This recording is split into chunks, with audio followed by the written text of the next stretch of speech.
आज आम देखा 12/2/2025 रु 1/6/2025 पर्यंत जून मास पर्यंत जून मास 1 तारिख पर्यंत शुक्र रे मीन राशि में शुक्र चलन होती। शुक्र भी जड़े भल ग्रह शुक्र चलन होती फलाफल आज आलोचना करवा। सम राशि रे मीन राशि सम राशि और जल राशि शुक्र उच्चस्थ हो रही। मीन राशि शुक्र हेले उच्च, कन्या हेले नीच।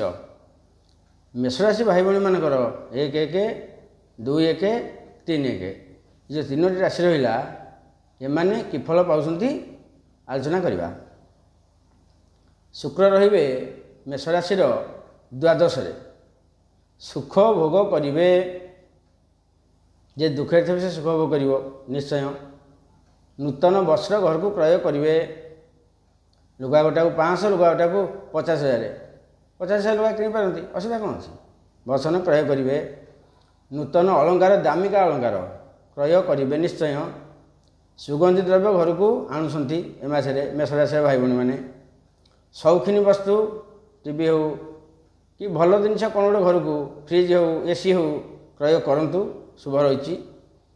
जो भाई भाई मैंने मेष राशि मध्यस्थी काम कर बह मध्यस्थी कोर्ट कचहरी मध्यस्थी से परिवेश बहुत बढ़िया रही। जो 2 मास 1.5 मास बहुत बढ़िया रही।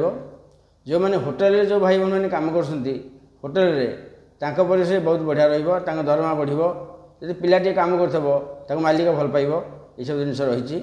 जदि होटेल करने चाहते नुआकि करूँ। जो भाई भाई मैंने सिनेमा योगदान कर फिल्म ओडिया हो हिंदी हो से फिल्म भल चलो। संगीत कारक ग्रह हेले शुक्र शुक्र उच्चर अच्छा से भी भल ना करेंगे। जो मैंने नाच पार्टी अच्छे यात्रा पार्टी से 1/1/2/1/3/1 से भी निश्चय ना कर शुक्र मोटामोटी मेष राशि भाई भाई मैंने शुक्र शुभफल निश्चय पाँच टी उल्लंघन एते ना। फिर देखा परवर्ती राशि।